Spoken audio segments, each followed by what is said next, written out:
We'll just start in 2 more minutes. Giving the benefit to everyone, we have promised that we'll start at 12 noon, so we'll wait for a few participants. Last minute entries, we always have those people.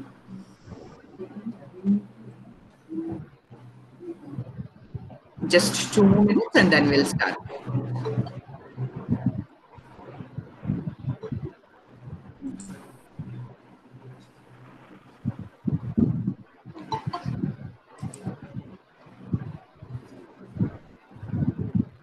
Before we start, let me take this opportunity to congratulate you all. You have been utilizing this time to update yourself. That's a very good sign that you all have already shown. I'm sure you all are looking forward to write some quality research papers and to get them published in UGC CARE and Scopus journals. And I really hope that this FDP helps you in this time to write good quality papers and get them published also in some reputed journals.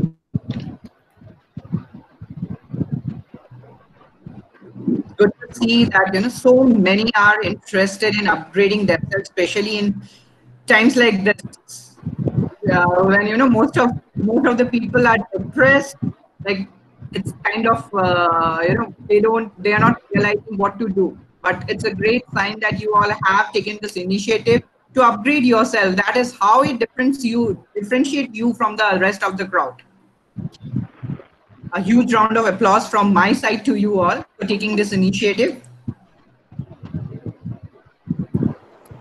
Yeah, ma'am, agree, absolutely. All my faculties, at least in my college, I'm seeing they are upgrading themselves on daily basis. Daily, they are organizing a webinar for the fellow teachers as well as for students. And I guess this is the best time. We are actually getting ample amount of time to do so, which we usually do not get during our regular working hours. Hopefully, this will help too. Yeah. Yeah, definitely. And I think this will give an edge to all those who have taken the step already. Absolutely, ma'am. Absolutely. I think we can start now. It's 12. Yeah, sure. Yeah, sure. A very good afternoon to all present here. I, Dr. Tazeen Rahman from IERA, welcome you all to the online faculty development program on Write and Publish paper in UGC CARE and Scopus journals, which is being organized by SES Swami Hansmuni Maharaj Degree College of Commerce, Ulhasnagar, which is affiliated to University of Mumbai in association with Indian Academicians and Researchers Association, that is IARA. It is the culture and tradition of our country that we start any auspicious academic activity by taking the name of Ma Saraswati. So I would request Mr. Arvind to please proceed with the Saraswati Vandana so that we can seek the blessings of Ma Saraswati. And I request you all to join in for a virtual lamp lighting ceremony. Mr. Arvind, can we please have the Saraswati Vandana?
विचार सार पर.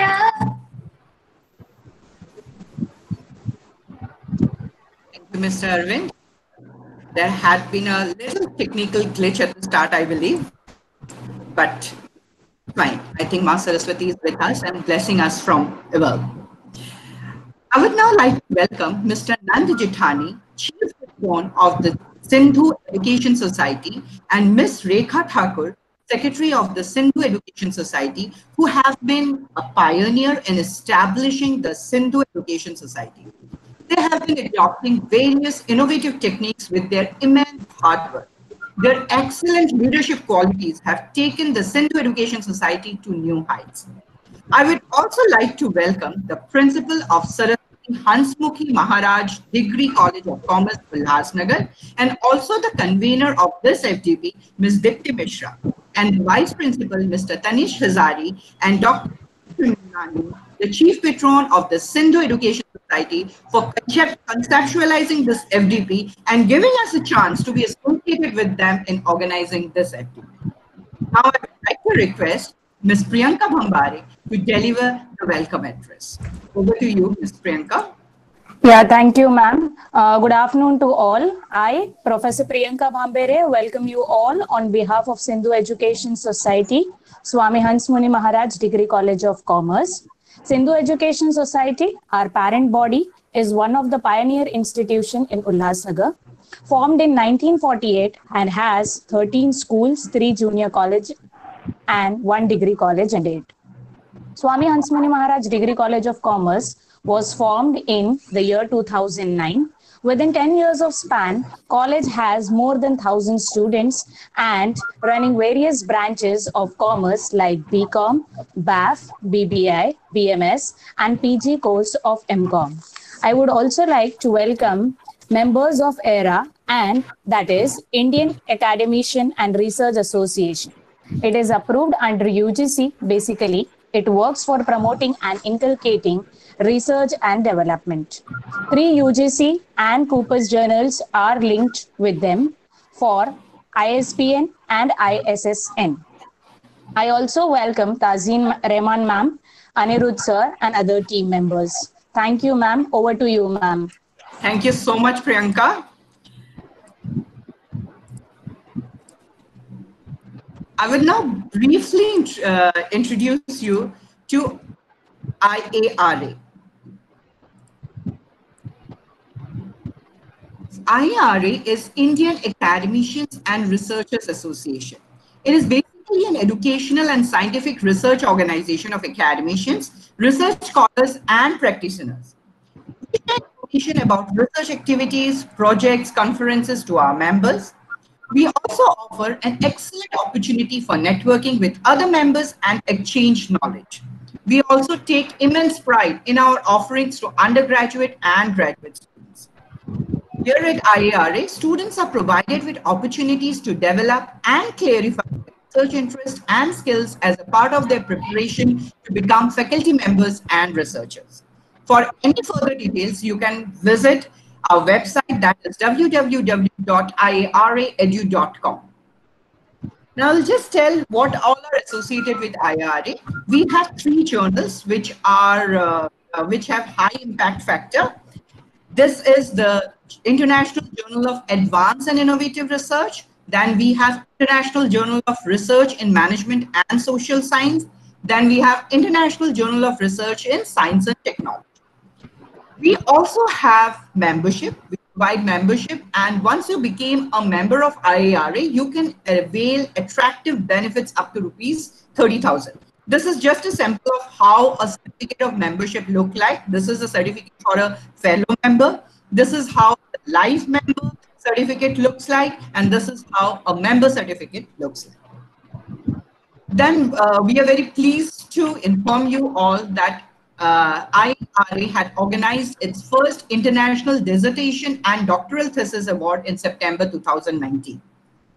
We also have association with Imperial Publishing House, and under which we have published more than 100 books. You can quickly take a glimpse of all the books that have been published by IARA in association with Imperial Publishing House. These are the glimpse of few books that we have published. We publish edited books also.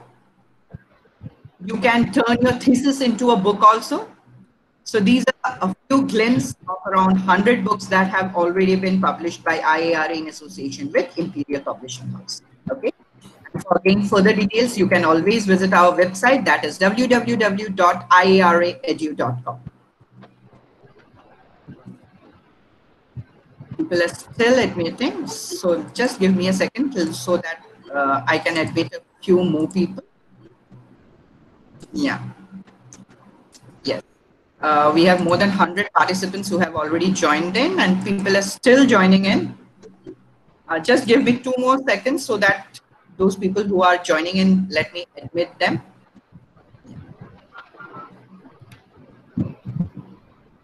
Okay. Now I would like to introduce our resource person for today, that is Professor Anirudh Ghosh. Mr. Anirudh Ghosh is a PG DBM in Finance, NCF Capital Markets, CFA Level 2, and a UGC NET qualified. He is also a certified R programmer and certified professional in descriptive, predictive, and predictive analytics practitioner's course from Indian Institute of Technology, that is IIT Kanpur. He is currently working as an assistant professor in the area of finance and analytics with IMS Ghaziabad University courses campus. He has an experience of more than 16 years in both academics and corporate. He has worked with industries like banking and logistics, and then he decided to pursue his passion and become an academic. He has also written various research articles and have published them in many reputed journals, which includes 9 international and 3 national journals. He has also taken up consultancy projects from industries of domestic and international repute. His main forte is in finance, analytics, statistics, and econometrics. His main interests are in the area of corporate finance, security analysis and portfolio management, credit risk management, investment strategies, market research, data analytics, and financial modeling. He has also been invited in various occasions as a resource person in many reputed institutions for sharing his knowledge in the field of finance and research. Some of the institutions are Dayal Singh College, Delhi University, Ankarit Medical College and Hospital, Lucknow, IMS Law College, Noida, etc. He regularly conducts workshops and opportunities on various topics of his interest and helps people like us to write research papers. He guides us how we can publish our research papers in good UGC and Scopus listed journals. Now I would like to request Professor Anirudh to kindly take over the session from now. Over to you, Professor Anirudh. Thank you, ma'am. Thank you, SHM College Mumbai and IARA for appointing me as a resource person for the day. So, good afternoon, everyone. I hope my voice is audible to everyone. Yes. Correct. So yes, today I have dissected my presentation into 3 parts. The topic of our presentation is writing a research paper and publishing it in UGC CARE and Scopus journals. So the 3 parts of my presentation will be: firstly, how to write a good research paper, followed by getting your work published in a reputed journal like UGC and Scopus, and the last part is referencing, because that is also an integral part of research while you write a research paper. Now, to move along, firstly, I am starting with part A. In part A, first we will see that what are the various types of research papers, what is the flow and design of a paper, then when and how to write an introduction, and then how to do a systematic literature review, how to set up the objectives and hypothesis, then how to write hypothesis in any research paper, followed by research methodology. Next, we will also look into that how to select the correct tools for research. Now, when I talk about tools, there are 2 kinds of tools. One is the statistical tool and another is the software tool. That which software to use and which one you can get as a open source and which one you have to pay for it. And next, we will also focus on that how the findings will follow. Then after that, we will also uh, can you move to the next slide, please, because the audience might not be. Now, next, we will also try to understand that how to write an appropriate conclusion or what are the different parts of a conclusion. And last but not the least, we'll wrap up the things with referencing.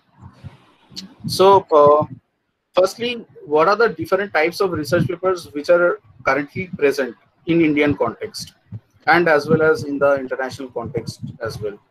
Now, if you are not good in mathematics, correct, you can definitely go for bibliographic studies. In today's current scenario, bibliographic studies is one of the most important studies, and the papers also gets published in A quality or B quality journal very easily.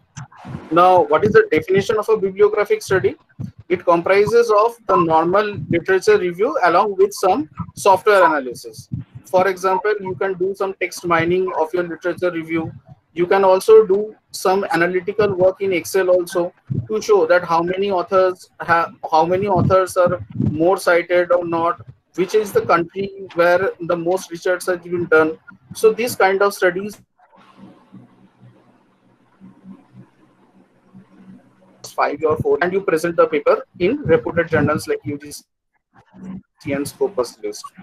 Next is theory building and validation studies. This is generally done in the HR stream or in the particular marketing stream. Most of the studies are done in theory building and validation studies in the field of marketing and HR. Here it involves primary research. Now, when I talk about theory building starts from grounded theory. Now, again, what is grounded theory? For example, what is say there was a concept called disruptive innovation. Before 2005, there was no such concept called disruptive innovation in our particular books. Correct. There was no book on disruptive innovation, but suddenly this terminology emerged.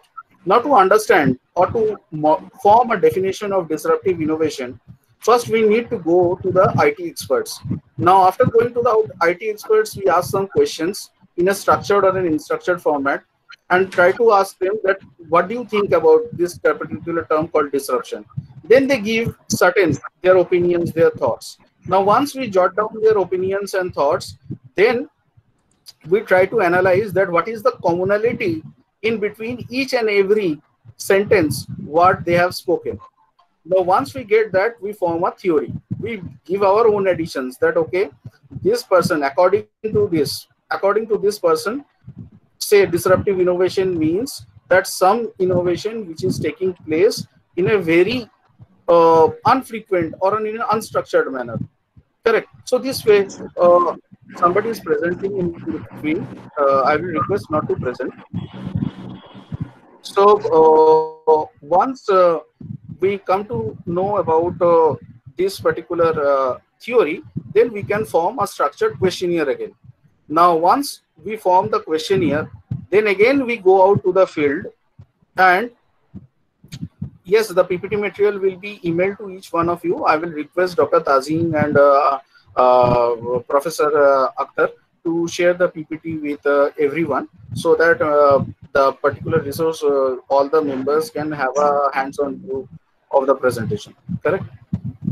So as I was getting back to square one, as I was telling, that whenever we settle down with the grounded theory, once we have formed the theory, we will build a questionnaire from that particular theory, and then again go back to the field and go to a different set of people. Now, once we go to a different set of people, again we will be collecting some responses and then do empirical analysis on that. And once we do that empirical analysis, we can confirm that, okay, this theory is validated. This is known as external validity. I hope most of the research scholars or the revered audience who are right now listening this presentation, they will be familiar with this term called validation. So we'll be doing that validation part. Now, next, once we are through with this particular type of paper, then comes the empirical studies based on secondary data. or it is also known as secondary research.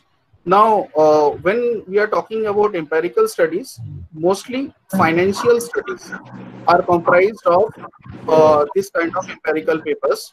But nowadays, in marketing field also, we are doing certain studies based on this empirical research only.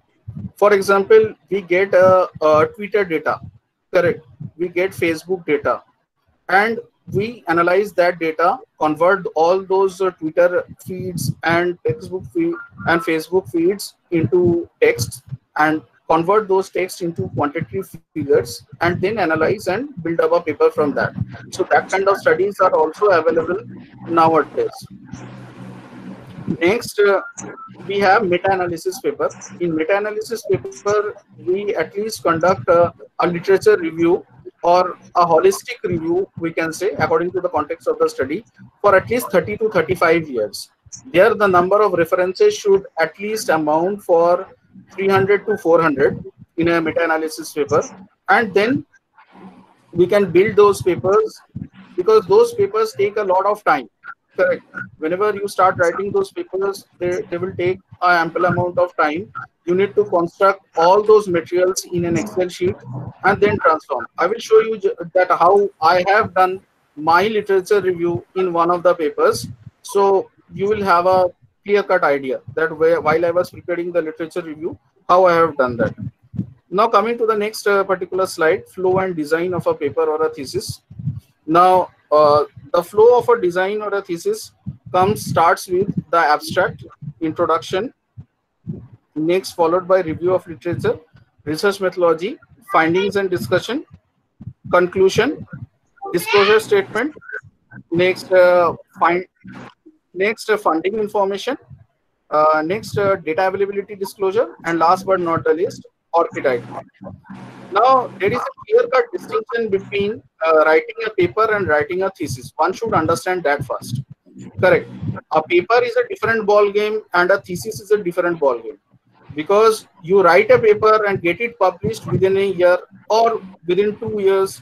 But in case of a thesis, it will take at least 3 to 5 years of your time, and the work is extensive in nature. So this is the first point of distinction between a normal research paper and a PhD thesis. Second, while talking about the abstract, in an abstract, firstly, it depends on the type of journal that what will be the length of abstract. Generally, an abstract length between 200 to 300 words, and especially in some conferences or in some call for papers, they want extended abstracts. So the length of the extended abstracts vary from 600 to 1500 words. For example, if you talk about IIM Ahmedabad or IIM Calcutta, whenever they call for conferences, they generally ask for an extended abstract of between 600 to 1500 words. And to iterate further, the abstract also varies from journal to journal. So, for example, in Emerald, there is a structured abstract. In structured abstract means first you need to write about the research problem, then you have to go for the particular research objectives, then the methodology, and each and every section should not be more than 50 words. So that is the requirement for Emerald. But in case of other journals like Scopus journals, like Elsewhere or UGC, the maximum content you don't need to bifurcate into structures. Just you need to give the epitome of the particular research paper in 200 and 300 words. Whereas in case of a PhD thesis, your abstract can run into 2 to 3 pages, correct? Because it is an extensive work. Each of your chapter will contain an abstract or a summary. Next is introduction part. In general research paper, the introduction should, somebody is asking for the slide, please share it with her. Now, when we talk about the introduction generally consists of the 3 paragraphs, that is between 500 to 600 words. And in case of a PhD thesis, it should be at least 1 to 3 pages or 3 to 5 pages, correct, depending on the context of the study. And sometimes the guide also instructs in a certain manner that, ma'am, excuse me, ma'am, I'm sorry that I'm stopping. I think the PPT is not shared on the screen. PPT is shared. You just have to select. You just have to select. You just have to select Tazeen Rahman presentation to see the PPT or the presentation. Okay, I'm just double clicking on it, but still not able to view it, and maybe others are also facing the same problem, if I'm not wrong. Let me see. Yes, it's clear. Abhijit, Mr. Abhijit is writing that he could see the PPT. Please let me know, is the PPT visible now? Now it is visible. Is it visible now? now? Yes, ma'am, yes. Yeah, ma'am, PPT is visible, but I would appreciate if we can share the screen, please. I have already shared the screen. No, currently we are only able to see the PPT, not the speaker. Okay, are you seeing it from the mobile phone or from the laptop? Yeah, from mobile. From the mobile. From the mobile, you will be able to see only one thing, either the speaker or the PPT. Okay, no issues then, no problem. Carry on, please. Okay. Okay, so let us continue. Then about the length of the literature review and the hypothesis, because in research, we should understand that hypothesis should be a part of the literature only. Whenever you are criticizing one particular construct or a variable, you should also write the hypothesis alongside with it. Then in a normal paper, the length of your literature review should be between 2,500 to 3,000 words, but it may vary with the context of the paper. Say, for example, if it is an empirical paper and there is no such relevant background theory on it, then the length of the literature review might reduce, and the length of the empirical analysis may extend. And in case of a PhD thesis, at least you should have 3 chapters from review of literature. If you do not have 3 chapters from review of literature, any good thesis will not get accepted, especially in IIMs or in institutions like IIFT. Next, when you talk about research methodology, now in research methodology, we'll generally describe the objectives. According to the objectives and hypothesis, you have to frame your research design and sampling design. And similarly, in PhD thesis also, the requirement is same. According to your objectives and hypothesis, you have to frame your research design and sampling design. Next, findings and discussions. Now, in a typical research paper, the findings and discussion ranges between 1,500 words to 2,500 words, excluding key figures and tables.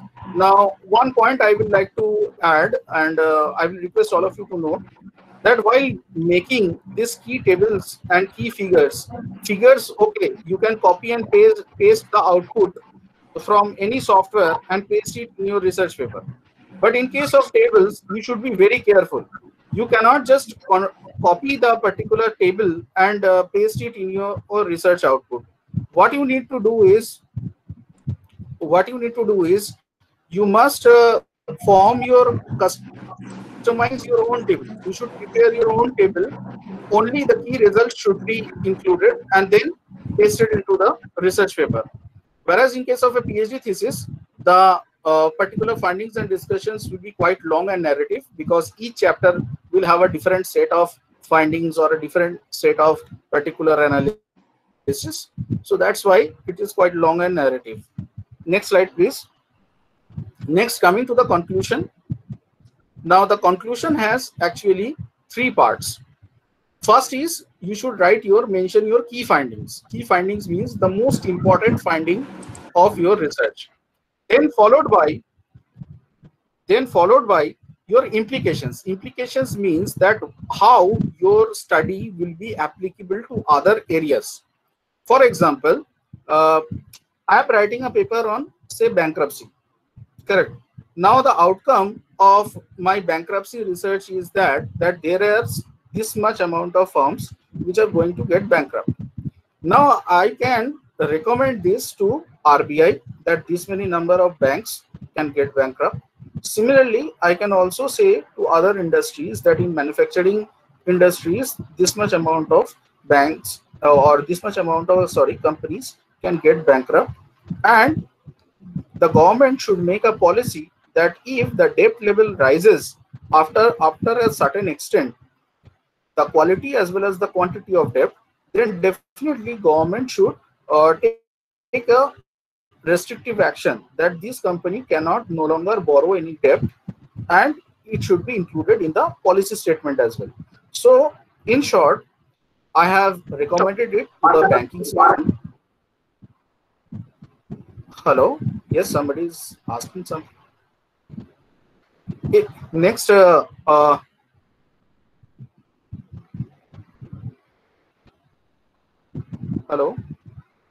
is my voice audible?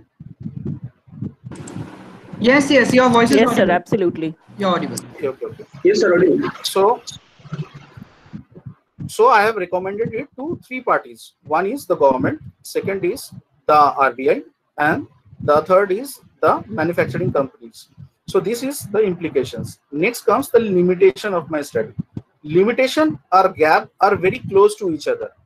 Now, why I call limitation and gap very close to each other? Because there is always a equal chance that something is missing in the paper. I cannot include each and everything in my paper, right? Say for example, if somebody has used supervised learning techniques in their paper, so this is a type of analysis which is mostly included in empirical research nowadays.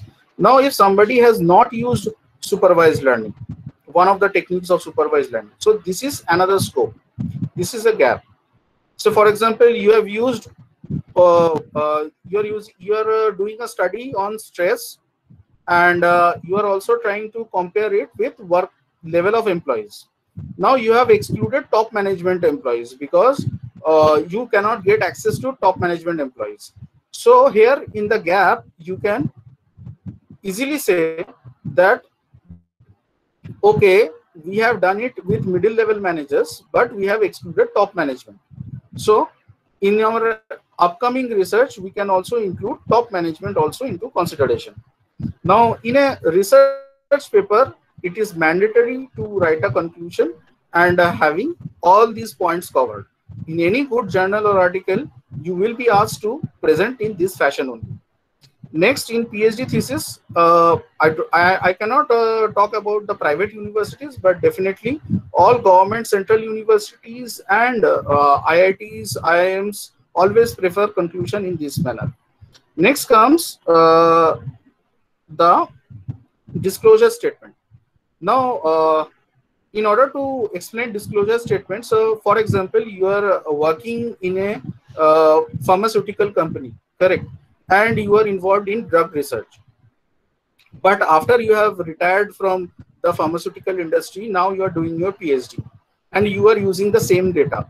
So for that, you need to give a disclosure statement that yes, I'm not, this particular study is only used for academic purposes. This is not used for making money or getting a patent. So this kind of disclosure statement is also nowadays asked from the researchers, especially in the pharmaceutical sector or in the engineering sector, because whenever you are putting up your own thoughts, your ideas, you get the paper patented. And in case of having a patent, there can be some monetary benefits also. So for that, they need this disclosure statement as well, because mainly there is a proportion of share of money between the researcher and as well as the journal. So you cannot later on claim the journal that again the slide is not visible, ma'am, actually.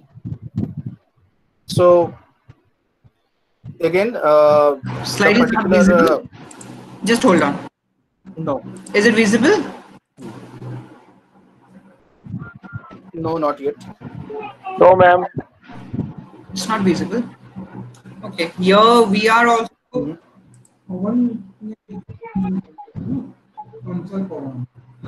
Mr. Panchal Pavan is presenting. Can you? Okay.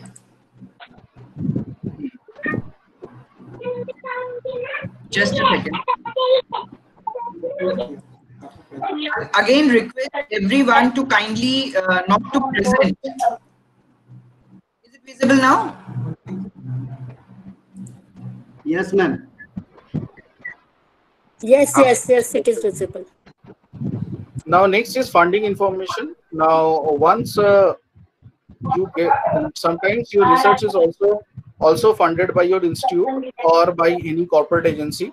So for that also you need to present the funding information, that who is funding your research.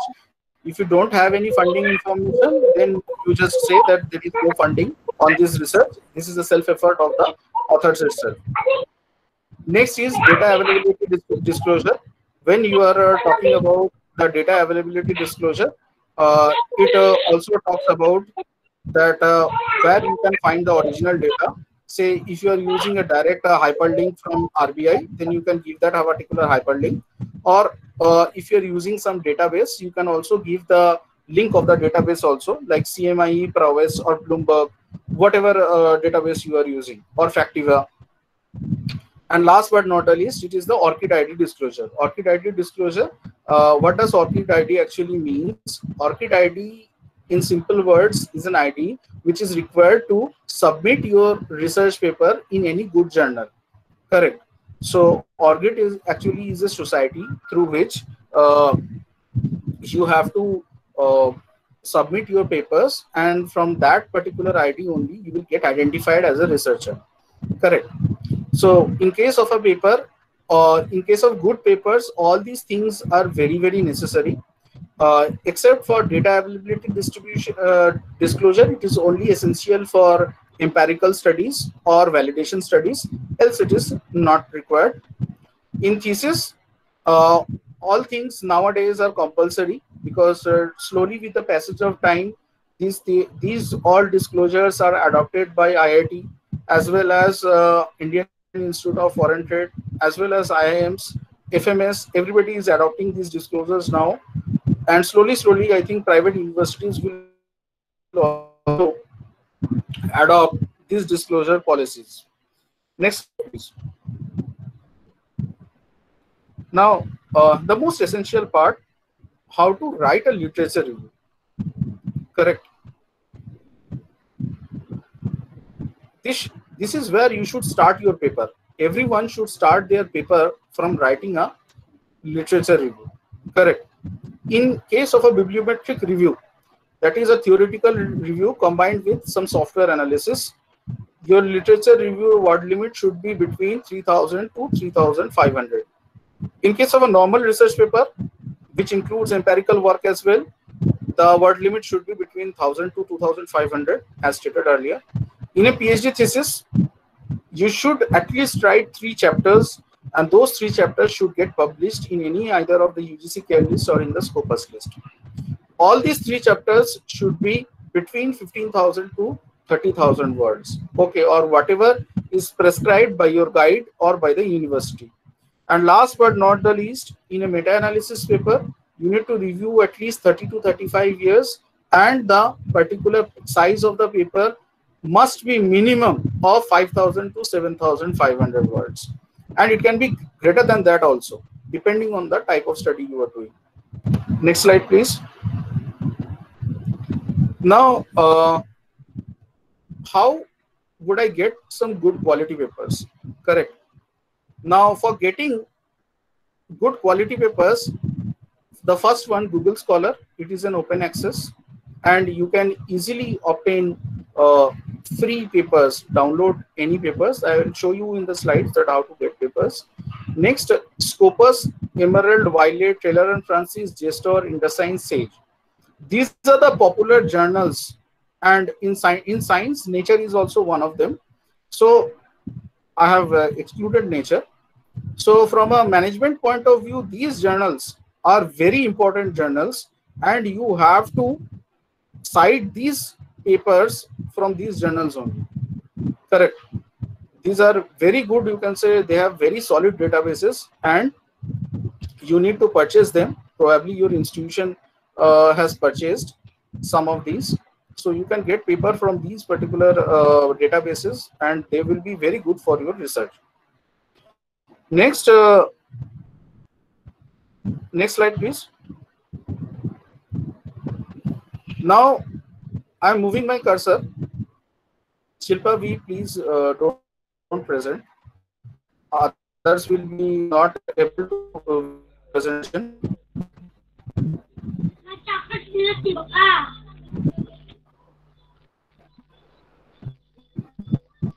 Shilpa V, please can quit presentation. Other than able to do presentation.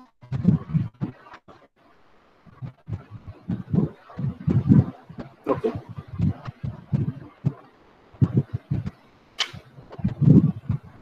Now, how to search in Google Scholar? Now, once you type in www.scholar.google.co.in, this particular link will open up. Now, how to customize your search? This is the search option. You can directly go to this particular search bar and put the title of your paper. But in order to customize your search, first you need to click on these three horizontal bars on the left hand corner. Is it visible to everyone? On the left hand side, there are three horizontal bars. You need to click on these three horizontal bars, and then this option will pop up: My Profile, My Library, Alerts, and there will be one additional option called Advanced Search. Once you click on Advanced Search, next, go to the next slide, please. Now you will find another dialog box. In this dialog box will help you to find papers. Now the first search element or search particular parameter is with all of the words. Say you are writing firm performance. So firm performance, these are two words. So once you write firm performance, it will give you all those papers which are having firm and performance both together. Now the next point of search is with the exact phrase. Now say in my example, I have written bankruptcy. So Google Scholar will return me all the papers which are having this bankruptcy term. Next, with at least one of the words. I think all of you should try with the third one, with at least one of the words. See, in financial literature, bankruptcy is also known as distress. It is also known as liquidation. So bankruptcy, firm distress, or liquidation. If I search with these three terms also, then also it will give me the results. And last but not the least, you can also give certain filters like without the words. You don't want words. You want, say, only determinants of bankruptcy. You do not want any other thing. Next is written articles authored by. Say, for example, you want all studies of marketing by Kotler. So once you write Philip Kotler, then it will only give you only those studies which are authored by Philip Kotler. Next, written articles dated between. Correct. And yes, I just skipped the second last one. Written articles published in. You want that all articles which are published in UGC CARE journals, or all articles which are published in elsewhere. So once you write Scopus or elsewhere or Nature, you will get it accordingly. Similarly, most of the PhD scholars or research scholars faced a problem that, sir, we don't get, my voice is breaking. Now is it okay, ma'am? Mostly complain that we are not getting recent papers, correct, which are of 4 to 5 years. So we can easily get those papers if we write the date that 2016 to 2020, correct. So from 2016 to 2020, you can easily find out the paper of last 5 years. Can we move to the next slide, please? Now coming to the flow of a literature review paper. Now all of you must understand there are certain myths which needs to be clarified at today's session, that the abstract should be written in the end, always. Always remember that abstract is the total synopsis of the paper. It should be always written at the end. Next, introduction. Introduction should only be written after the full initial draft is completed. because you cannot say that what will be the flow of your paper until and unless you end your paper. Okay. Now it sounds interesting, but it is true. In introduction, it has got 3 parts. What are those 3 parts? First, in the first paragraph, all of you must start noting down what I'm saying. In the introduction part, in the first paragraph, everybody should write the research problem or the title of your research, that what you are going to explain. And it should be backed up by the author's name, that who has quoted this problem. For example, imbalanced dataset problem. Now, most of the research assume that sample sizes are equal, but there are certain professors like Tomchak, Varsek, so they have introduced a methodology where we can provide solution to imbalanced datasets as well. So once you quote those authors, the particular acceptance of your paper will be much more higher than that of the other papers. Next, another important point is, once you have given the problem, discuss your problem in the first paragraph, in the second paragraph, you should write about the critics, that what you are trying to find in this paper. You may address the problem wholly, or you may address the problem partly. So it is up to you that what you are trying to present in your paper. And the third paragraph, in the end of the third paragraph, you need to write the flow of the paper. The flow of the paper means, after the introduction, we will start with the review of literature, followed by the methodology, findings, and conclusion. This way, you should be writing. Now, in methodology, it is the soul of the paper. In any literature review paper, go to the next slide, please. After this slide, not this one. Next. Stop, please. Please stop. Now, please look at this diagram, how I have created filters stage by stage. At stage 1, in the research methodology of literature review paper, I have mentioned this diagram, that how I have done the literature analysis. In stage 1, I have downloaded 24 papers from ResearchGate, 5 papers from EBSCO, 50 from JSTOR, 36 from Emerald, 21 from ScienceDirect. After that, after cursory analysis, when I saw that my topic is matching or not matching, then I came to the second stage. I filtered 136 tests.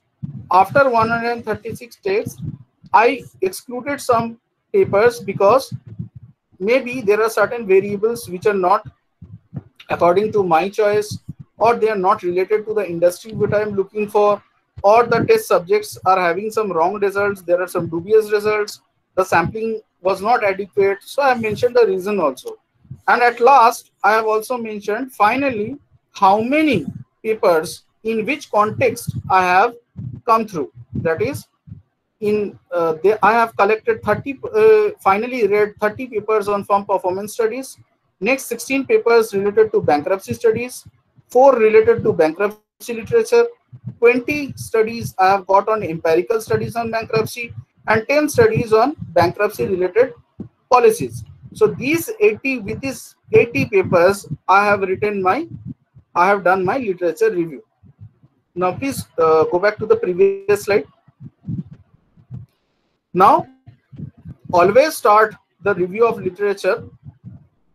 Always start your study from the literature review, correct? And you can use any of the following methods. One, you can start chronologically, that is from the past to present, correct? That is old to new, whatever the old research has been done previously to the new research, and from a point of time to the current time. Now, when we talk about point of time to current time, means if you are doing a study of the last 5 years, so definitely you are using from 2015 to 2018. Similarly, there are certain studies called pre and post studies. So pre and post studies means before launch of advertisement and after launch of advertisement. Correct. So in this case, you need to take a prior period literature and the after period literature. Next slide, please. Next slide again. Now in findings and analysis, you need to prepare tables and charts wherever necessary. Now while I talk about table, the table should contain the latest literature to the oldest literature in a chronological fashion. That is, अगर आप 2019 का paper ले रहे हो, then 2019 paper will come first, and then accordingly 2018, 17, 16, 15 will be presented. And then after that, you can also draw certain charts, like you can also make clusters of country according to the number of studies. So for example, in US, most of the bankruptcy studies has been studies, followed by China. Next, theme-based number of studies, then at which theme these particular studies has been done. For example, in the context of manufacturing sector, or in the context of, say, firm performance, in the context of corporate governance. Correct. So whatever may be the case, you can go for that theme as well. Next, tool-based number of studies. Tool-based number of studies means that whether you have used linear regression, whether you have used logistic regression, whether you have used supervised learning, whether you have used unsupervised learning. So all these particular benchmarking you can do in your paper. I will show you a particular paper, and I will share it with you as well if time permits. Next, in conclusion, definitely I have told you that what will be the case. Next, flow of an empirical paper, all things will remain the same except the research methodology portion. Can you go to the next slide, please? In an empirical paper, the most important part is this research methodology portion, where yes, and the research methodology will come in the previous.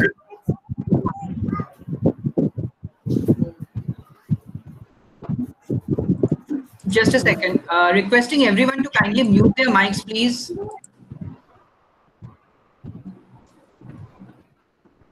Yeah.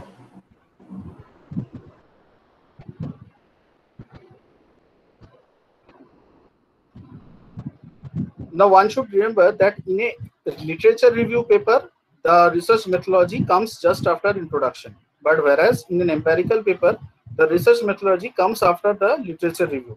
So in research methodology, the research design may include any of the following designs, and it can use multiple designs. In most of the research theses, whatever I have interviewed so far, they always write that it is descriptive and exploratory, but they do not write anything extra on that. But sometimes I ask them that, okay, isn't your study cross-sectional? Isn't your study longitudinal? Or isn't your study empirical? Because if you are using data, obviously you are using empirical research design. So you must mention, if you are using data, your study is always an empirical research design. Exploratory, because you do not know the problem. Through literature review, you are exploring the problem. And descriptive, why? Because you are using descriptive statistics to define that which parameter is having a significance relationship. And in case of financial studies, if you are studying over a period of time, then definitely it is a longitudinal design. Now, if you are using any data source like Factiva, Capital IQ, CMIE, Prowess IQ, or Bloomberg IQ, you should also mention the data source also. Say next, you should also mention about the industries you are choosing. The sample design will also be a very integral part, where you need to mention the target population, the sampling frame, the sampling technique. In one of my studies, I have cited that all Indian companies listed in BSE and NSE. Similarly, you can take all FMCG companies. If you are doing a marketing study, say segmentation oriented, then you can take all Indian FMCG companies who are available in the market. Similarly, your sampling frame, you are only taking 10 FMCG companies out of 100 FMCG companies which you have selected. Similarly, period of data, that from which period you are collecting the data and you are trying to present in your paper, that should be also mentioned. And again, one more flaw in the sampling technique, which I generally see in the research papers, that some of the researchers only mention that I have used SRS, stratified random sampling, but they do not mention that how that stratification is done, whether the stratification is done ratio wise, whether the stratification is done homogeneous proportion wise. So these things needs to be mentioned. So see, in my research also I have mentioned that the stratification is done on the basis of NIC codes, that is the National Industries Classification Codes, and the percentage of companies across industry in the liquidation process. So this data I have gone from the IBPI, that is Insolvency and Bankruptcy Board of India. Next slide, please. Now, what are the sample units? Sample units is each company. And here in marketing studies or in organization studies, your sampling units can be number of employees in an organization if you are doing an employee-centric study. Similarly, for marketing, it can be the distributors which you are trying to sample out, or the consumers you are trying to sample out if you are doing a consumer behavior study. And this is the formula which is prescribed by Cochrane. We will deal with these things with this particular sampling, research design and hypothesis part in some other particular webinar, because it is not possible for me to cover all these formula and integral part in this one session only. Next slide, please. Next, sometimes people also make mistakes on defining a hypothesis. Always remember that your hypothesis is an assumption, correct? And that assumption can be true or false, right? Now, generally, in academic research and in industrial research as well, your hypothesis should include these terms. Now, in null hypothesis, you should include these terms called equality, independence, no relationship, insignificance, and no direction. And similarly, in alternate hypothesis, just the opposite terms which you have included in null hypothesis should be included, correct? And always remember, in any PhD thesis or in any research paper, you should only mention alternative hypothesis. You should not involve null hypothesis. You would only write alternative hypothesis. Next slide, please. Now, this is one particular toolkit which I give to my attendees, that how to select various hypothesis tests. See, there are two parameters. Firstly, I would like to tell that how many types of hypothesis tests are there, and they are based on what parameters. See, hypothesis tests are based on only two parameters, on the basis of normality and on the basis of non-normality. Now, assuming that my data is normal, there are two parameters. What is your sample size and whether the population standard deviation is known or not known. If the sample size is greater than 30, we consider it to be a larger sample. And if the sample size is less than or equal to 30, then we consider it as a small sample.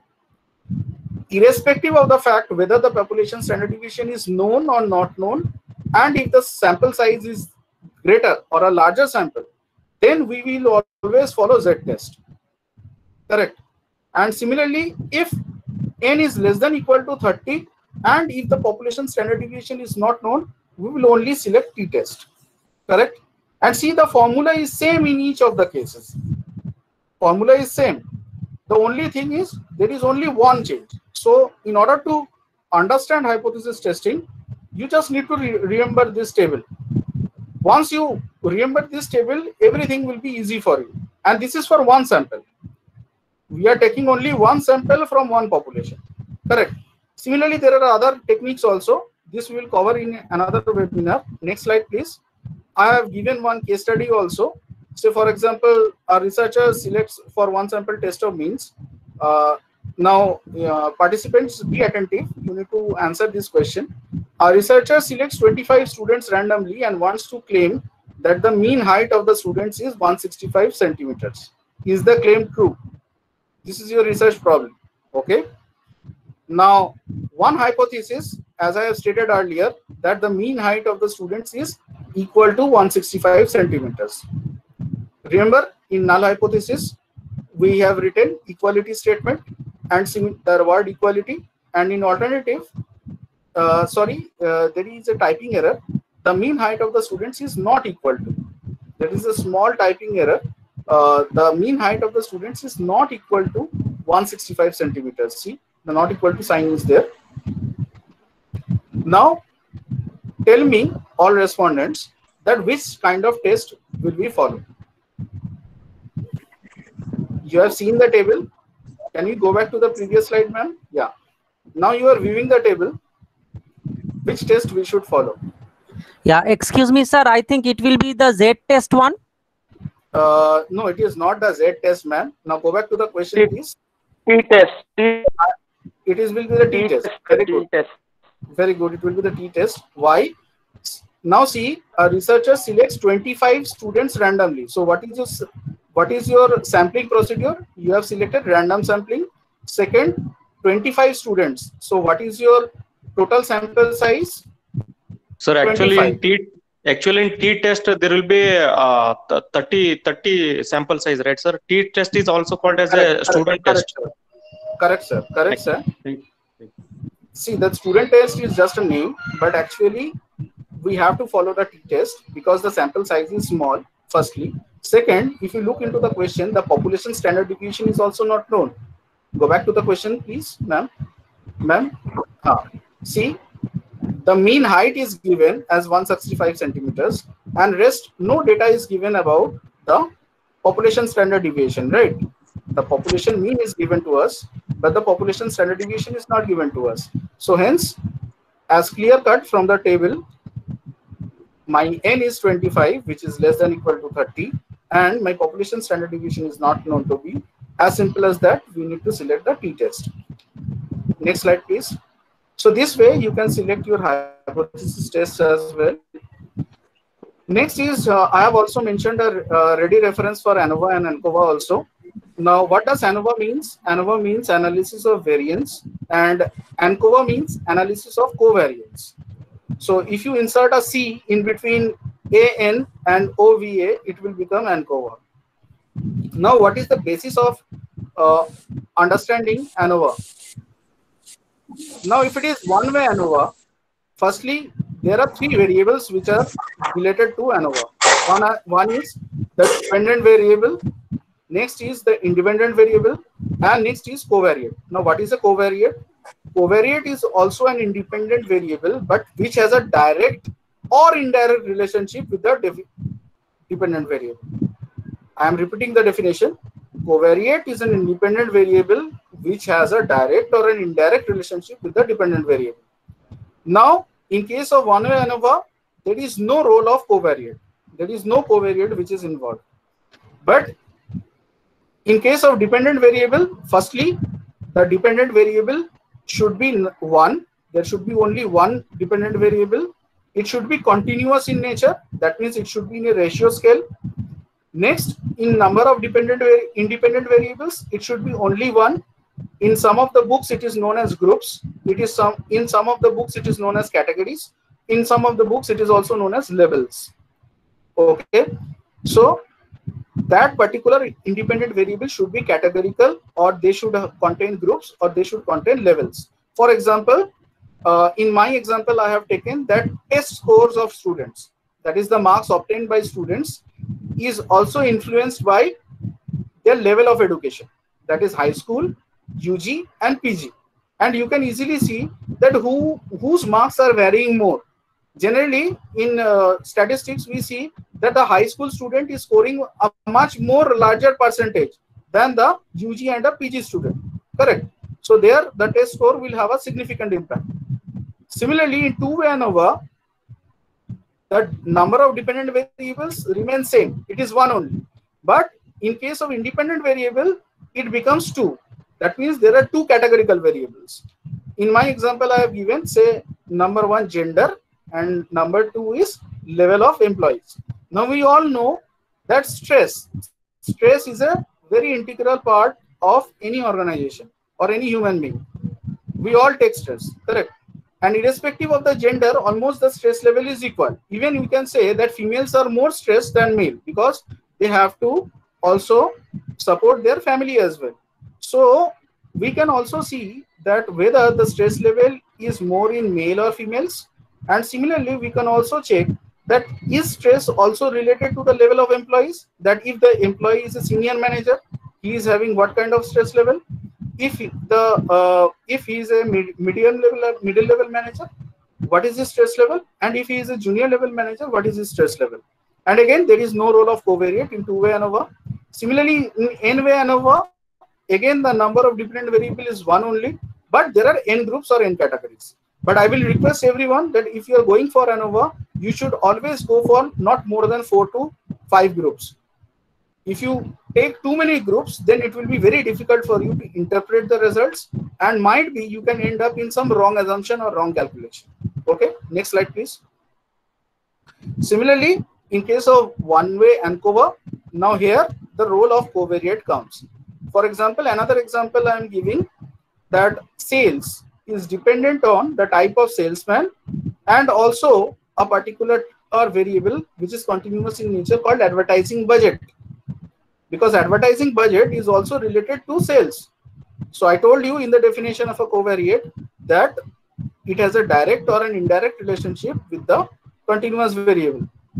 Similarly, in two-way ANCOVA, again there is one continuous variable or one dependent variable. And say here I have taken the example, sales of Amazon is dependent on time of customer visit and access of e-commerce. Okay, and there are two covariates, that is amount spent on promotional activities and amount spent on visual merchandising. These two are very important constructs which will again influence the sale of Amazon. Correct. So we will cover all these things in detail in another webinar, and we will do some hands-on exercise as well. Next slide, please. Now this is one example I have taken for one-way ANOVA. Let us read this case. A farmer wants to know which fertilizer is best for his parsley plants. So he tries different fertilizers on different plants and weights these plants after 6 weeks. Now the data set, I have not used this data set here, but I am giving the glimpse of your data set. So just visualize weight of the plants in grams when fertilizer was not used. This is one category. Next, weight of the plants in grams when biological fertilizer was used. And another is weight of the plants in grams when chemical fertilizer was used. So in this total study, please pay attention, participants. You have to answer again one question. Correct. What is the dependent variable here? Yes, participants.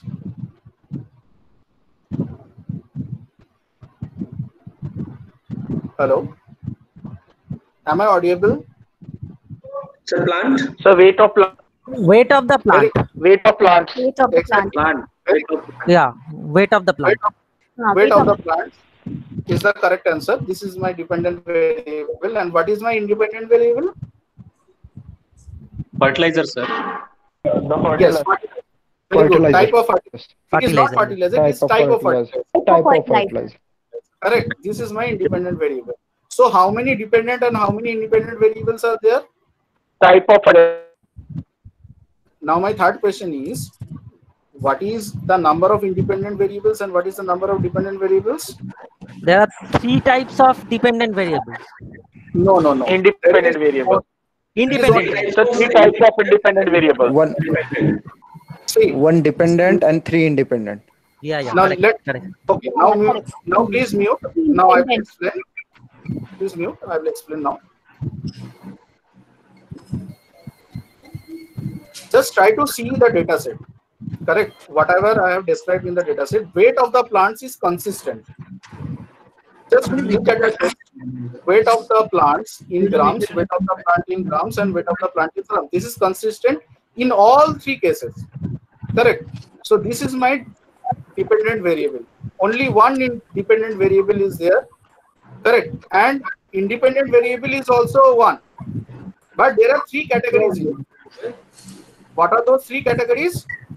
No fertilizer, biological fertilizer and chemical fertilizer. Chemical fertilizer, yes. And this way you need to code it in any of the softwares like SPSS or in R. Okay. So if there is one dependent variable and one independent variable, you need to choose which test? One-way ANOVA, sir. Very good. One-way ANOVA. Excellent. Excellent. Let us go back to the previous slide once more. One more previous slide, please. As simple as that. If you just remember these tables or remember this particular methodology, you can easily have a clear-cut idea on the test. Okay. So let us move ahead. Next. Next, please. So slide sharing. Yeah, definitely. Definitely, we will share the slides, Mr. Pawan. For the time being, let me No, complete. sir, right. Sorry. Visible. Right now it's visible. What are you presenting? Okay, it is not visible. This is what query. Okay. It's not visible, Mr. Pawan. Kindly select Tazeen Rahman presentation. Kindly select that. Presentation is not visible, ma'am. Is it visible now? Yes, ma'am. Yes, ma'am. No.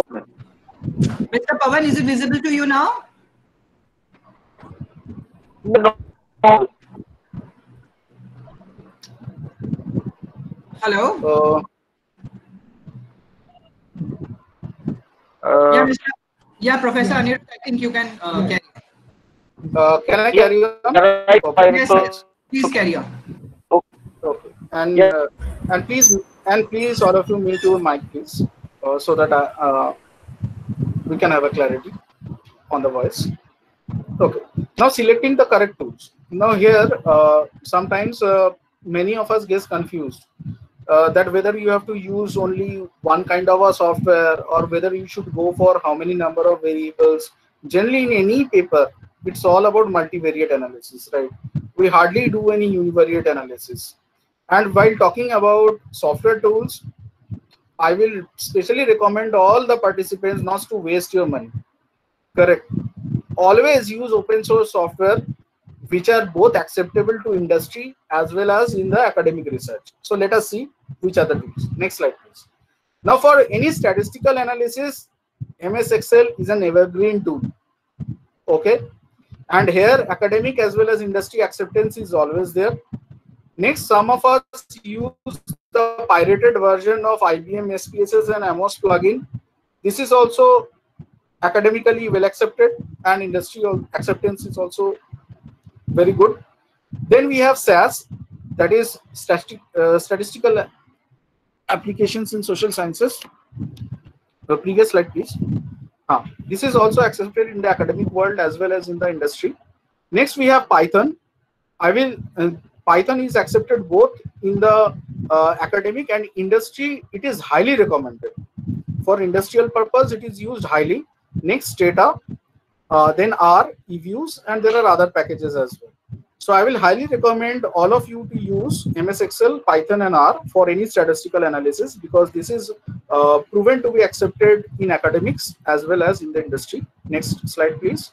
Next, for text and geographical data analysis, the first two softwares, Atlas and NVivo, are used for text analytics. It is used both in academic as well as industry. R, sometimes industry doesn't accept R for industry analysis. The reason being, when you use Scroller for getting real-time data, sometimes R restarts. And if there is a break in the software package, then all the particular information is not captured by the software. So for this redundancy, R is not used for text analytics or text mining. The other software like Python pretty much use both for mining as for graphical data analysis. The last three softwares which I mentioned, please previous slide, please. Last three softwares, Python. Previous slide, please. Previous. ArcGIS, Geoda, and QGIS. These are the three softwares which are generally used for geographical data analysis. Next slide. Next slide, please. Next slide. Now for visualization, you can use any of these softwares, the following softwares, that is Qlik, Tableau, or Power BI, any of them, and MS Excel as well. Now, if you are selecting the statistical tools on the basis of number of variables, univariate statistics means you are using only one variable. There is only one variable, say sales or advertising. Correct. Sir, tell them to go to previous slide, sir. It is showing that next slide actually. Yes. The previous slide I have explained, Santosh sir, that for visualization you can use Power BI, Tableau, Qlik. These are the most popular visualization tools. Previous slide, please, ma'am. Power BI, Tableau, Qlik. And you can also use R, also Python also for the visualizations. And you can use also other tools like MS Excel as well. So, sir, there is no hard and fast rule. If you use any of these softwares, you can use as per your choice. Next, now selecting a statistical tool on the basis of number of variables. If you have only one variable, then you can only go for mean, median, mode, frequency, standard deviation, one sample test of hypothesis. These things you can do for only one variable. Now I will also give certain applications for univariate statistics. Say for example, market basket analysis. Correct. So in market basket analysis for individual product category, you want to see that if say I am going to a retail mall and if I am purchasing a t-shirt, what is the probability that I will also buy a pair of jeans with that particular t-shirt? So this kind of analysis can be done through MBA analysis, that is market basket analysis. Next is RFM analysis. This is another tool in marketing which is known as recency, frequency, and monetary analysis, where in retail mostly we see that what is the recent activity of the customer, that how recently he is visiting our website or how recently he is visiting our store for making the purchases. Next, frequency, that what are the frequency of the items bought by the customer. So for example, you are going to any e-portal like Amazon or something, and you are purchasing a product on a daily basis. So you get a customized SMS message that if you purchase this much amount of quantity, we will give you a discount. So I will skip through the other examples. These are this you can easily identify. Previous slides, please. Next, in bivariate statistics also, you can go for correlation, regression, two independent or dependent sample test of analysis. You can compare brands. You can, in finance, you can go for pre and post analysis. In HR, you can also state the relationship between, say, for example, digital leadership and psychological well-being. Next slide. In multivariate statistics, you can do n number of things. You can go for factor analysis. You can go for structural equation modeling, path analysis, cluster analysis, machine learning tools you can adopt. In finance, you can go for prediction modeling, simulation, churn analysis. Churn analysis means turnover analysis, that whether the employee in near future will be continuing in my organization or will be leaving my organization. Next, mediation analysis, that churn rate increases with rate of experience or decreases with the rate of experience. So this is again a mediation analysis. Next. Now this is most important, getting your paper published. Now, as today's agenda, mostly we are targeting UGC and Scopus listed journals. So for UGC listed journals, you need to click on this particular web link, that is ugcare.unipune.ac.in. And ma'am, can you go to the for UGC listed journals, please? Next.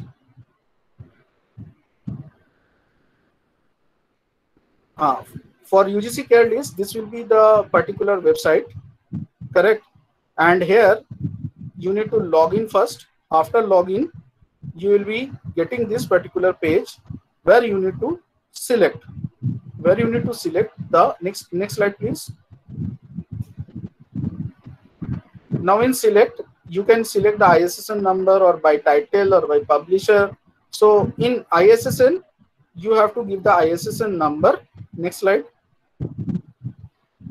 and you will get the link of that particular journal. Say I have given one example for you, Shodh Sanchar Bulletin, and you have got this particular journal.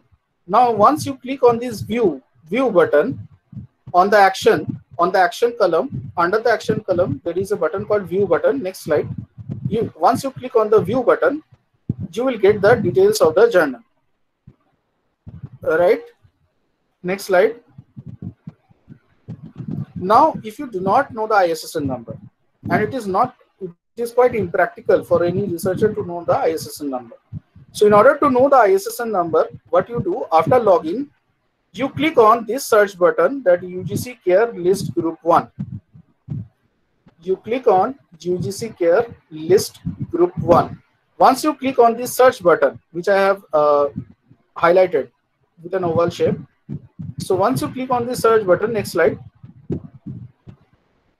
it will ask you that in which discipline you want to search. So for example, I want to search in the field of social science. So in the bracket, you are seeing certain numerical figures like 329, 265. This 265 means the number of journals in this particular stream. Once you click on this, next slide, you will get the list of journals, and you can also view it. And also you can see that which of the journals are indexed in Scopus and which of the journals are not indexed in Scopus. And page wise you can see it. Next slide. And this is, I have clicked any journal randomly, that is American Journal of Business. Can we go back to the next? Can we go back, please? Can we go back, please? Now once, I will also show you the Scopus one, don't worry about it. Now the major things what we need to cover here is, first, once you have selected the journal, then you should download a paper from that particular journal and see what is the style of their writing. Because in some of the particular research papers, they club up the introduction part and literature review part. So you have to also club up in the same way. Once you have finished writing your research paper, you have to adopt the style of writing in which, in the particular journal in which you want to publish your paper. So first, download that particular paper from the selected journal and see the style of writing and adopt that style and redesign your paper. Next, avoid repeating the same words again and again. I have seen many researchers who are fond of some bombastic terms and they use it repeatedly over their research papers. Please don't do that. No good journal is going to accept that thing. And last but not the least, use conjunctions and interlinking words to connect between paragraphs, to connect between sentences. Sometimes I see that people have described the models in 2-3 paragraphs and straight away come to the analysis portion. No, don't do that. Always try to use words in addition to, in iteration of the above, in continuation to the above. Right? So use these terms to link your first paragraph with the second paragraph and similarly second to the third. Use these words. Now please click on for only Scopus listed journals. For Scopus, next slide please. Once you click on, once you go to the link which I have given, here you will see this is the first page, the opening page. In the opening page, you will see 41,154 results by yesterday, whatever I have searched. These are the number of journals which are present. Now there are three ways, three filters through which you can search the journals. One is through the subject area, and there are other things as well, title, publisher, IN, ISSN, and next is through display options. Next slide please. So in the source case, you can find the journals with the help of subject area, title, publisher, ISSN, as I have told you. Next slide. Next, you can enter the subject. So in this case, I have opened the management subjects, business management and accounting. And say, for example, if I have selected marketing, next slide, please. And then I have to click on apply. Now, once I have selected marketing, I have to click on this apply button and see the number of results has got minimized. From 41,154, now the results are 236. Next slide, please. And you can also go for these display options. Now you want to see only those journals which are open access in nature. Next, you also want to see only the top first quartile and second quartile, and you want to see journals, book series, conference proceedings, or trade publications. For research paper and thesis purpose, I will always recommend go for journals. Okay, next slide. Once we go to this section, we will be viewing the results more, narrowing down. Now you have got seven results, correct? And in these 7 results, you can easily find out your particular journal, and you will see the citation score, that how many, and you can also see certain things like what is the percentile there out of how many particular documents have been submitted. The more the documents are submitted, the more is the popularity of the journal. Next, how is the percentage of citation? More the people cite this particular journal, that means more popular the journal is, and you can select the journal accordingly. Next slide, please. And if you click any of the journals, it will give you the citation score, the SGR score, the SNP score, correct? And you will also get all the details about the journals, as we have seen in the UGC list as well. Let's next.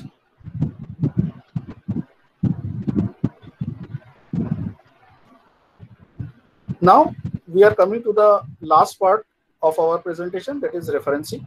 Now one should have a clear-cut idea that what is the difference between referencing, in-text citation, footnotes, and bibliography. Now referencing means whenever we are taking some reference from others' published work, correct, published research journal articles, then we have to mention their name. That is known as referencing. In in-text citation, what happens is you have to only mention the name of the person and the date of the publication in a very crisp and short format. That is in-text citation. In footnotes, we do not include that element in the research paper, but we give that under the particular footnotes, that what is the definition of a certain term, or a definition, or possibly the formula of deriving a certain result. And last is bibliography. Bibliography means all the materials which we have included in our study. All materials we have included in our study should be mentioned in the bibliography. That can be books, that can be internet, that can be any XYZ sources. Next slide, please. Now, how to do referencing practically, that I will also show you shortly. Now, generally, I have shared one particular document, that is the APA 7 style, Harvard style, Chicago style, and MLS style. And APA style is mostly followed in the following journals: Elsevier, Emerald, Taylor, Francis, whereas MLA is followed in JSTOR, Wiley, and some Elsevier journals as well. So these are the two very well cited, well referencing guides, APA and MLA, which you can include in your research work. Now, to the slide.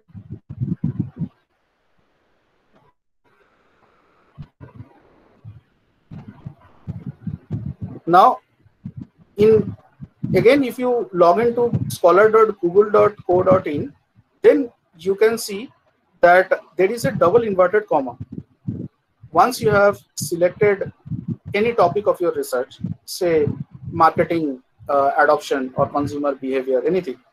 So you are seeing there is a double inverted comma. Once you click on the double inverted comma, it will open up all the list of references.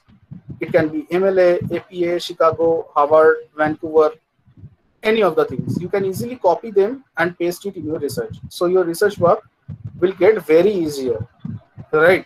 And you will not face any problem that how to construct those APA things and everything. So you don't need to worry. Nowadays, Google has helped us a lot while preparing these references, Correct.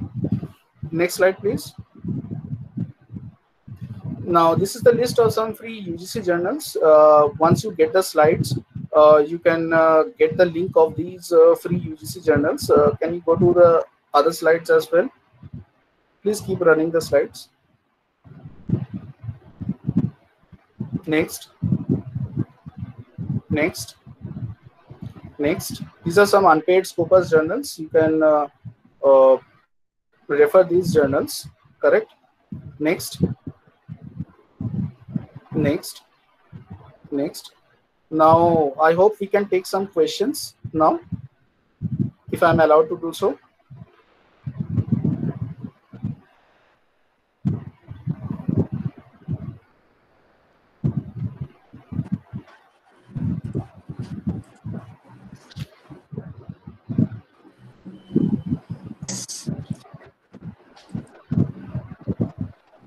I think we can see some questions on the chat box.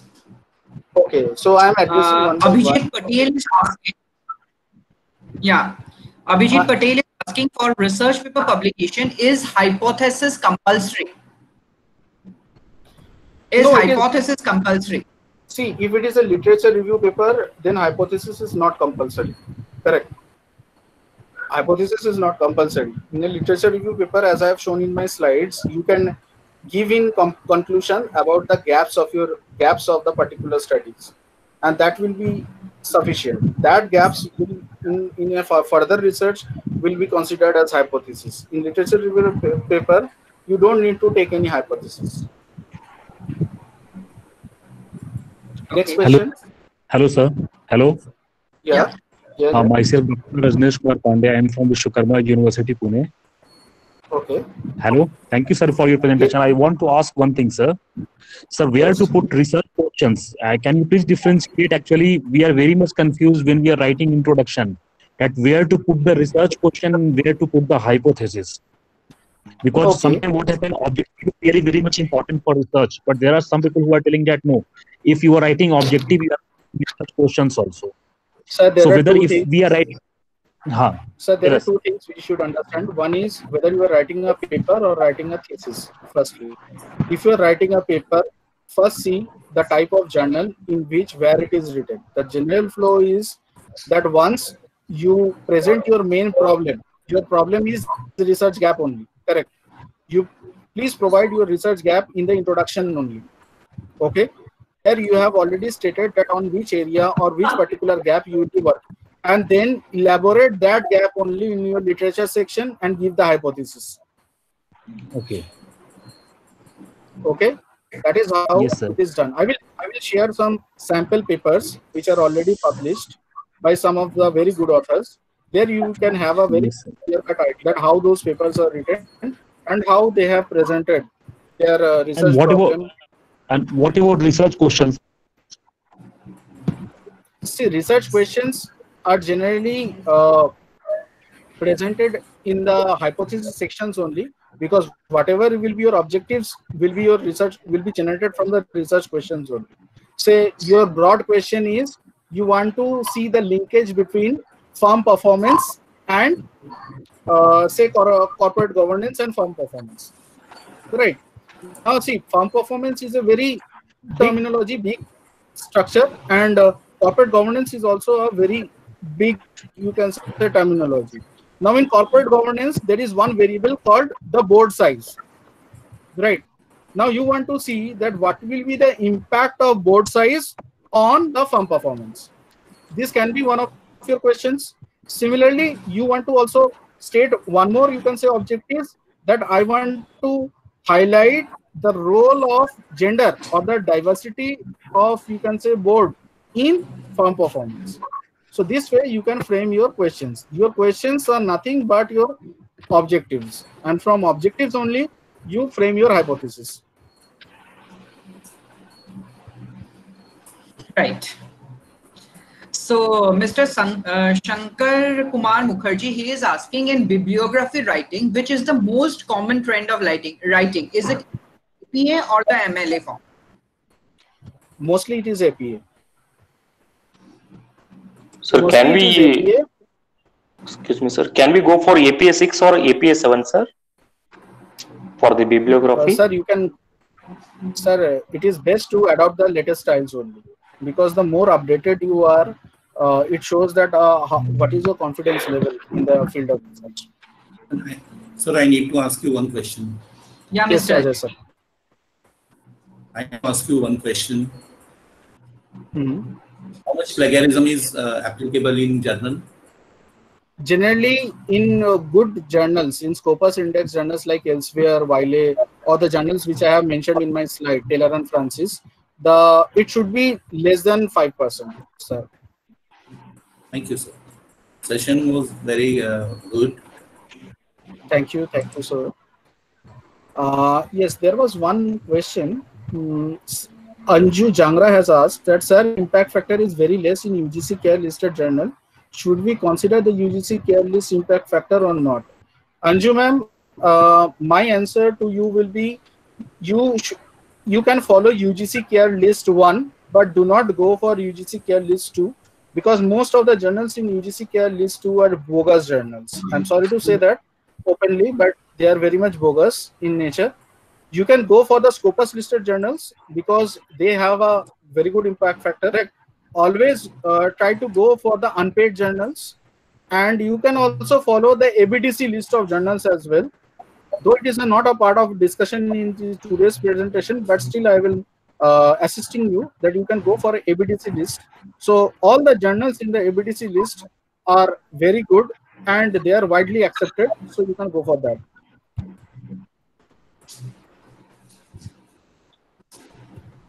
Yes. Hello, sir. Please differentiate, sir, bibliography and referencing, sir, because the slide was very fast, so I could not understand, okay, sir. That's why. Say, for example, you are writing a research paper. You have taken some references from newspaper. You have taken some references from an online article. You have taken references from journals. You have taken references from conference proceedings as well. Now, if you want to compile all those things and put it in your paper, you need to give the term called bibliography. Okay, you have to use the term called bibliography because you are using all the sources. But if you are only using the journal article, you will be using the term referencing. I hope it is clear now. Yes, sir, clear. I need to ask you one question. Yes, sir. Suppose if the PhD thesis is regarding financial data, secondary based data, then can we use a primary data? Yes, you can also use primary data. For example, if it is a behavioral finance study, correct. So in behavioral finance, generally you have to prepare questionnaires and your target audience will be investors, if I'm not wrong, or say mutual fund dealers. So in that case, yes, your study will be a primary work, but your study should be well supported by theory. But how is impacting on the financial data, that is NPA? Suppose if I am studying NPA level of the banks, right? How it is impacting on our peer thesis, that is research work?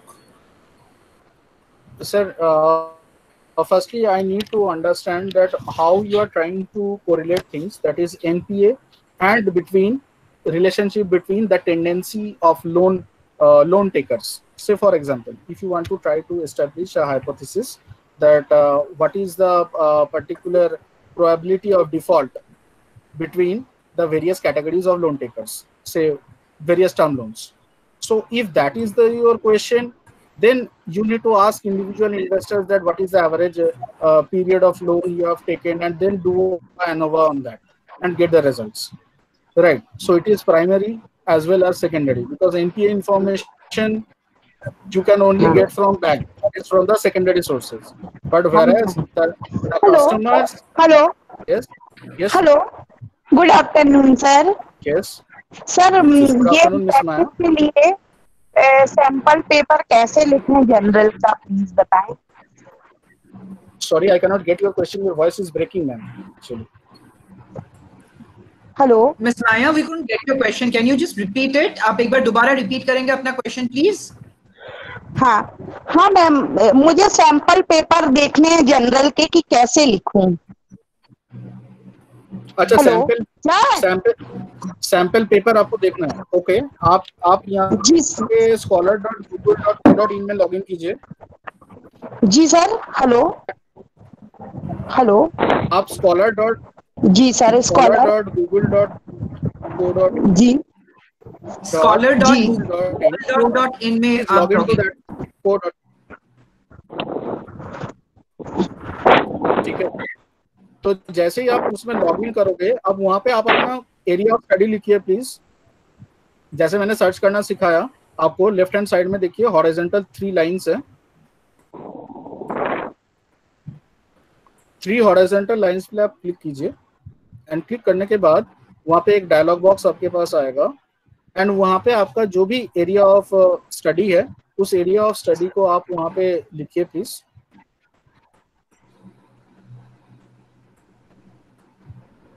We will share the PPTs and we will share the PPTs. Share the WhatsApp group link.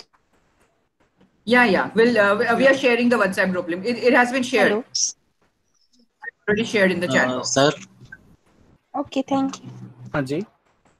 Yes, I have a question that how impact factor of a particular journal can be known, because sometimes it is not given on the journal and it is asked, and what is the difference between SGR value and impact factor? See, in case of I will answer your first question and then I will go for the second one. If you are talking about the impact factor, sometimes impact factor, if that is a bogus journal, it will be not included in any of the UGC list or Scopus list, and their impact factor will not be known. Or the other thing can be also true that the particular journal has just been launched. Correct. So if the journal is newly launched, then there will be no impact factor for that particular journal because no paper has been published in that journal yet. Second, if you are looking at the impact factor, if you're using Scopus and UGC database, definitely the impact factor will be given. As you have viewed in my slides as well, and you can do it practically also. You can get the impact factor. Now your second question, what is the difference between SJIR and the impact factor? Correct. Now,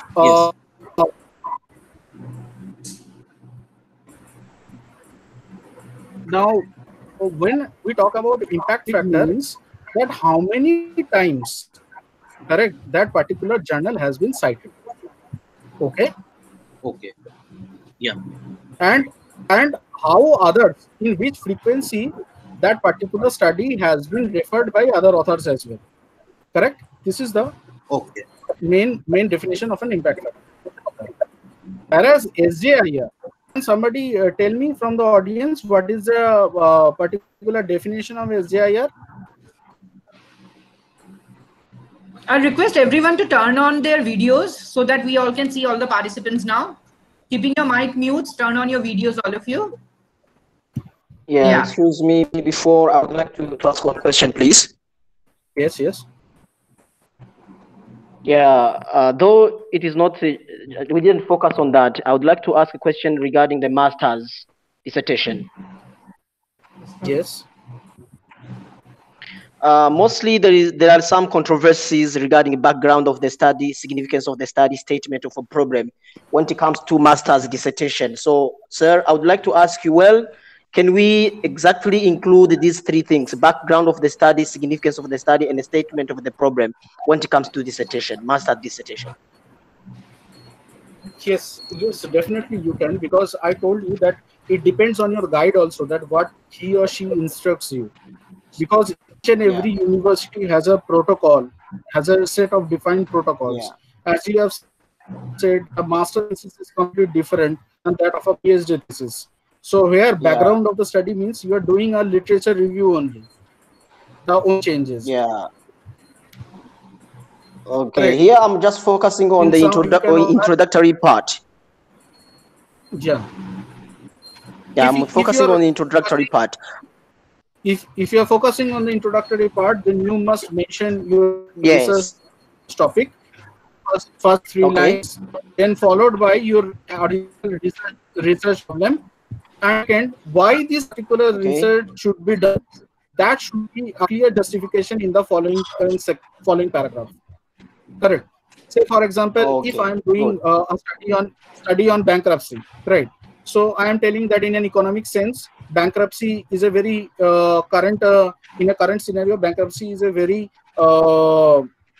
important term, and and RBI is also seeking help from particular industry expert that funds will be going bankrupt, and if we know it beforehand, then definitely it will be a great help for the government as well as the banking sector to fall under that, to prevent that particular bank from going into liquidation. So this is one reason I have stated. Second reason, I can also state that credit rating agencies are very finding it difficult to go for a company valuation.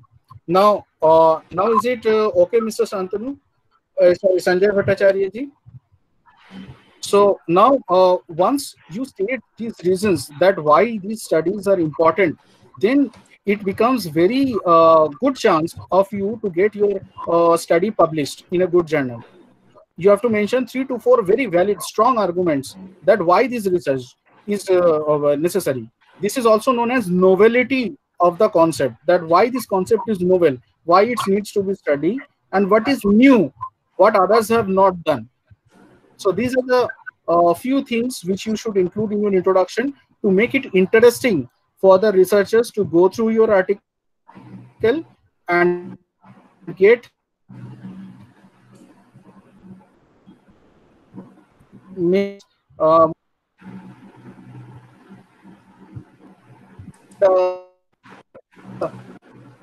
what SJI stands for. SJI stands for Imago Journal Rank.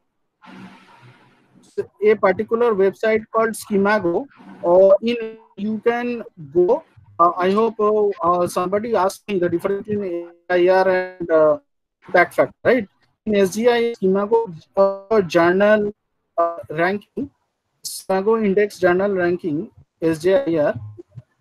So if you go to that particular website, you can see details of all the detail of the journal, that where which discipline the journal is all about, who have cited, what was the last citation which has been done. Each and everything can be accessed. Okay, thank you. Any more questions? I think with this we'll conclude today's session. Thank you, Professor Anirudh. It has really been a very, very enriching session for all of us. I'm sure most of us have gained a lot from this FDP, and we will definitely try to work on writing good quality research papers. As an academicians, I think that is our responsibility, that is our contribution towards the society, to work on good research papers. And I think you have helped us a lot. You have told us in a very precise manner, in a very simple manner, how to write research papers. We are really grateful to you, Professor Anirudh. Now I would like to request Ms. Bhakti Mulchan deliver the word of thanks. Thank you, Dr. Rehman, ma'am. On behalf of Swami Hansmuni Maharaj Degree College of Commerce and Sindhi Educational Association, I would like to thank Mr. Anirudh Ghosh for sharing the immense hard work and the knowledge. Basically, I want to tell a little bit about Anirudh Ghosh. He's having an experience, 16 years of immense experience in corporate and academics. He has almost written 20 national and international journal papers. He's a certified R programmer. He's also pursuing PhD from IIFT, that is Institute of Foreign Trade. And I would like to thank Dr. Rehman for accepting our invite and giving us an opportunity to be associated with ERA in the near future as well. Last but not the least, I will thank you. I'll give a vote of thanks to all the participants for all the questions and being the kind feedback they have given to us. This event without you won't be a successful event. Thank you for making this event a successful one. Thank you very much. Very well said, Bhakti. Really, participants were really amazing participants. We had here, you've shown immense patience throughout the session, and at the end, the question answer session. itself made the entire FDP successful, that they were all listening to it and they had their queries solved. Thank you so much. Thank you all. Wishing you all a great day ahead. Stay home, stay safe. Take care, all of you. Bye-bye. Here, Dr. Tazeen Rahman. Hello. Yes, ma'am. Yes, ma'am. Yeah, Maya. Ma'am please sir का email, Anirudh sir का email number या contact number please send करें. That is given. Can you just share your email ID and your contact number on the chat box, please, Professor और Anirudh? PPT भी share करना चाहेंगे ma'am please. PPT will be shared both on the WhatsApp group as well as it will be mailed to you all, and certificates will be provided. Ma'am, on the PPT. On the PPT itself, my phone number and email ID is given. So, but still, I'm phone number and contact people. sharing it on the chat. But you also put it in the chat box also. Yes, ma'am. Thank you, ma'am. We'll definitely try to organize more sessions. Yes, ma'am, for sure. We will try to connect with you and we'll try to share more knowledge with all the research scholars. Right, sure. Tomorrow also we are having another FDP where Professor Anirudh would be talking about LCVR journals. Okay. 3 to kindly share the link, ma'am. Yeah, we can share the link. We'll share the link on the WhatsApp group. Okay, no problem, ma'am. Okay. Thank you for being a best cooperative person, Sohoni. Same to you, Bhakti. You've also been a very, very supportive pillar, actually. Yeah. Thank you, ma'am. Bye-bye. Okay, bye. Stay safe. Bye. Take care, ma'am. Take care, sir. Thank you. Thank you. Okay, bye.